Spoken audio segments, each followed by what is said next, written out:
Bismillahirrahmanirrahim. Assalamualaikum warahmatullahi wabarakatuh. Dengan Darso Arif Bakuama di sini di Toibo TV, hari Rabu tanggal 20 Agustus 2025. Kali ini saudara-saudara saya mau mengabarkan soal update terbaru dari perkara investasi batubara antara Ibu Ilis Siti Rahmah dengan Yusuf Mansur dan rekan-rekannya di Pengadilan Negeri Bogor, yang hari ini perkara tersebut sudah berlabuh di Mahkamah Agung karena Yusuf Mansur melakukan upaya kasasi dan Zeni Mustafa sebagai pengacara atau penasihat hukum dari Ibu Ilis Siti Rahmah itu sudah mendapatkan informasi soal keputusan Mahkamah Agung. Saudara-saudara, saya mau review sedikit. Ibu Ilis Siti Rahmah itu menggugat Yusuf Mansur dan beberapa pihak di Pengadilan Negeri Kota Bogor terkait investasi batubara tahun 2009 lalu di Masjid Darussalam Kota Wisata Cibubur. Di Pengadilan Negeri, Ibu Ilis dan Zeni Mustafa memenangkan gugatan ini dan pengadilan menghukum Yusuf Mansur dengan mewajibkan membayar kepada Ibu Ilis Siti Rahmah sebesar 4 miliar rupiah. Yusuf Mansur kemudian melakukan upaya banding dan Pengadilan Tinggi Jawa Barat di Bandung tetap memenangkan Ibu Ilis dan tetap mewajibkan Yusuf Mansur untuk membayar sebesar 4 miliar tersebut. Artinya menguatkan keputusan yang telah dikeluarkan oleh Pengadilan Negeri Kota Bogor. Dari hasil itu kemudian Yusuf Mansur melakukan upaya banding dan ternyata Mahkamah Agung mengeluarkan keputusan yang berbeda dari dua pengadilan tersebut. Seperti apa keputusannya, nanti pada video berikut ini kita dengarkan sama-sama penjelasan dari Zeni Mustafa selaku penasihat hukum dari Ibu Ilis Siti Rahmah. Saudara-saudara, Yusuf Mansur terhadap keputusan Mahkamah Agung ini boleh untuk sementara waktu dia nyengir, tetapi harus diingat bahwa proses hukum atau upaya hukum Zeni Mustafa dan Ibu Ilis itu tidak berhenti di Mahkamah Agung kali ini. Masih banyak upaya hukum lainnya yang akan dilakukan oleh Zeni Mustafa dan Ibu Ilis Siti Rahmah. Saudara-saudara, tidak terkait dengan perkara Yusuf Mansur dan Ibu Ilis Siti Rahmah di Mahkamah Agung ini, saya mau menyinggung sedikit di sini bahwa wajah pengadilan kita ya seperti ini.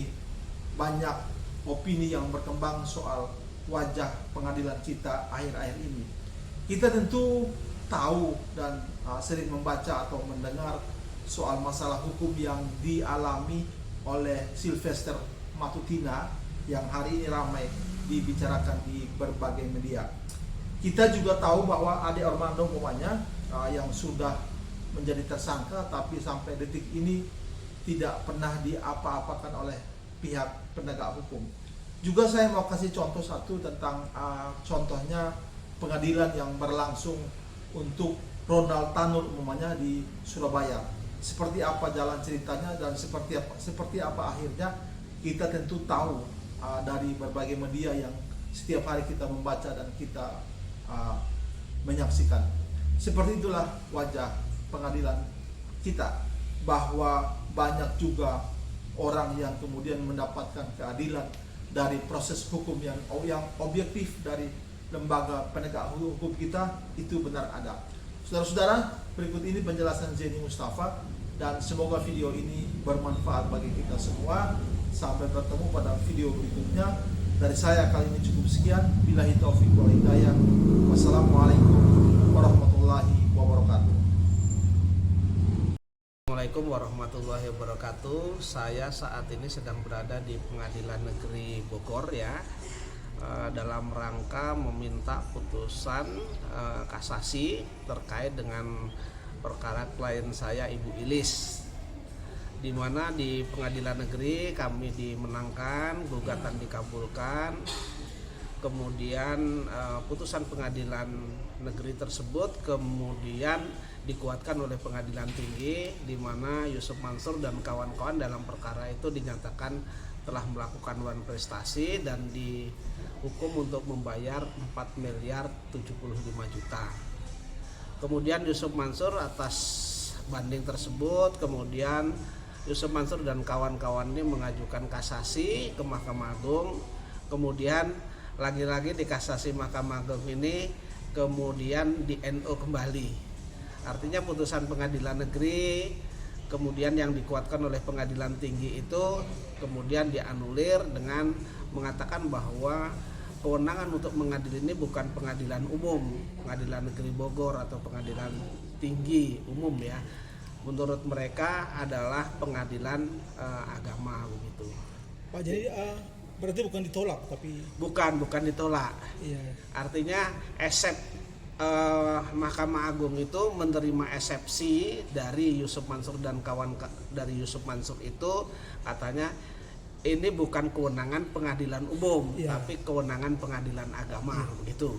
Iya. Nah, kemudian putusannya adalah membatalkan putusan pengadilan negeri Bogor yang dikuatkan oleh Pengadilan Tinggi Bandung, kemudian mengadili tersendiri menerima eksepsi, menyatakan bahwa eksepsi dari Yusuf Mansur dan kawan-kawan itu diterima sehingga kewenangan untuk mengadili ini adalah pengadilan agama. Pak, Ya. jadi bukankah ada perjanjian antara pihak Yusuf Mansur dengan Ibu Idis bahwa kalau mereka berselisih maka dibawa ke Pengadilan Negeri Bogor?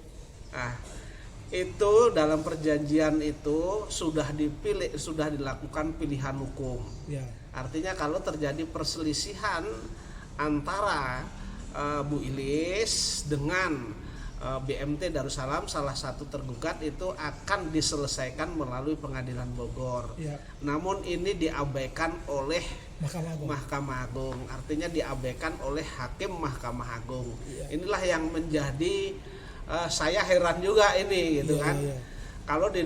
Kalau di kampus-kampus kita mengatakan kalau memang sudah ada pilihan hukum maka ya harus diikuti pilihan hukum itu, karena itu kan kesepakatan para pihak begitu Mas. Iya. Itu. Tetapi tidak masalah bagi saya. Ini saya dalam rangka kesini sebenarnya kan sudah bisa di-download itu putusan. Iya. Cuman karena tidak bisa terlihat barcode-nya, maka saya minta yang resmi juga nanti sebagai bahan juga kan. Iya. Putusan pengadilan negeri itu resmi, nanti ada cap basahnya, kemudian tanda tangan basah, kemudian putusan pengadilan tinggi ada basahnya juga, kasasi ada batasnya, dan ini akan saya gunakan untuk mengajukan PK. Jadi ada upaya berikut lagi bagi ini ya. Upaya berikut lagi. Jadi saya habisin dulu nih dari pengadilan umum nih, saya habisin dulu pengadilan negeri, pengadilan tinggi, kasasi Mahkamah Agung, kemudian PK. Ya. Kalau nanti yang terjelek di PK itu menguatkan putusan daripada kasasi Mahkamah Agung, maka saya akan ikuti pertimbangan itu, saya akan mengajukan gugatan ulang melalui Pengadilan Agama. Iya. Kalau nanti sudah saya gugat ke sana, mereka nanti mengatakan ini pengadilan umum, ya kan, saya tinggal tunjukkan alat bukti yang pertimbangan hukum Mahkamah Agung itu. Bersabar sedikit tidak apa-apa, tapi akan kita urut terus menerus. Iya. Nanti larinya ngelesnya kemana? Jadi sementara Yusuf Mansur boleh nyengir ya Pak? Boleh nyengir. Iya. Kalau menurut saya adalah karena satu sudah ada pilihan hukum. Iya. Ketika menjadi masalah, para pihak sudah melakukan pilihan hukum di Pengadilan Negeri Bogor, maka kita harus ikuti. Iya. Kemudian dari perjanjian tersebut ya, itu tidak ada sirkohnya, itu nggak ada. Iya. Jadi artinya syariahnya tidak ada. Nggak ada. Artinya hanya perjanjian umum saja. Artinya kalau ini perjanjian umum tentu putusannya tentu gugatnya di Pengadilan Negeri Bogor. Iya. Dan Pengadilan Negeri Bogor ini juga berpendapat bahwa ini kewenangan Pengadilan Negeri Bogor atau umum karena karena dalam perjanjian itu sebenarnya gugatan ini terjadi karena Yusuf Mansur dan kawan-kawan setelah menerima modal daripada Bu Ilis, kemudian mereka tidak memberikan bagi hasil, kemudian juga tidak mengembalikan modalnya. Sehingga menurut Majelis Hakim Pengadilan Negeri Bogor sini itu merupakan kewenangannya karena itu masuk ranah pengadilan umum atau pengadilan negeri gitu. Pak Jenny, jadi kapan ini Pak mau ajukan PK? Segera mungkin. Ini kan sesegera mungkin. Sebenarnya sudah bisa saya download nanti sesegera mungkin. Mungkin kalau ini di Agustus, paling lama di September pertengahan, Pak. Oh gitu. Waktunya kan sebenarnya ada waktu itu 6 bulan, tapi saya tidak mau berlama-lama. Nanti saya ajukan lagi begitu. Pak Jenny biasanya kan mengajukan PK itu kan ada novum baru kalau di pidana. Kalau ini Pak Jenny, jadi gini, PK itu bisa diajukan satu karena ada kesalahan hukum yang diterapkan. Kemudian ditemukan novum baru. Sementara ini karena ini kan alat bukti semua sudah kita ajukan, alat bukti sudah kita ajukan dan sudah diperiksa oleh pengadilan negeri menyatakan bahwa terbukti aliran dana itu dari Bu Ilis, kemudian ke BMT, dari BMT ke PT, ke PT Adi Partner Perkasa, sebagaimana kemudian di PT Adi Partner Perkasa dan seterusnya itu di sanalah Yusuf Mansur berdiri sebagai komisaris kan begitu. Berdasarkan putusan pengadilan ketika PT Adi Partner Perkasa dan Yusuf Mansur dan kawan-kawan itu digugat dari CMB Niaga gitu. Jadi menurut Pak Jenny ada kesalahan penerapan? Menurut hemat saya apa yang saya pelajari, kemudian berdasarkan pengalaman dan literatur itu yang saya baca, menurut hemat saya ini aneh bin ajaib putusannya, pertimbangannya ini. Karena sudah jelas ada pilihan hukum, kemudian juga perjanjiannya bukan perjanjian syariah, sirkoh, kan?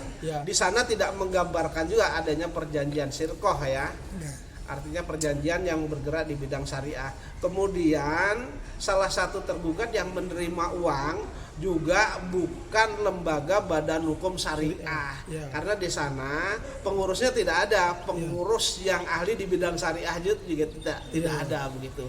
Artinya menurut saya ini memang sengaja gitu loh. Dan mereka kan cuman beraninya meng-NO, tidak berani masuk pokok perkara kan begitu. Tapi nggak apa-apa. Bagi saya akan terus-menerus melakukan upaya hukum ini. Kita ikuti saja alurnya seperti air dari pengadilan negeri, kemudian pengadilan tinggi, kemudian kasasi, ini kemudian di NO, nggak masalah kita ajukan PK. Nanti kalau mekanisme ini sudah habis dan nanti hakim PK berpendapat bahwa ini harus digugat di pengadilan agama, maka kami akan mengikuti arahan itu, kami gugat di pengadilan agama, nggak masalah itu. Nah, dia mau ngelak kemana lagi? Kan ada keanehan, ya kan Pak Jenny.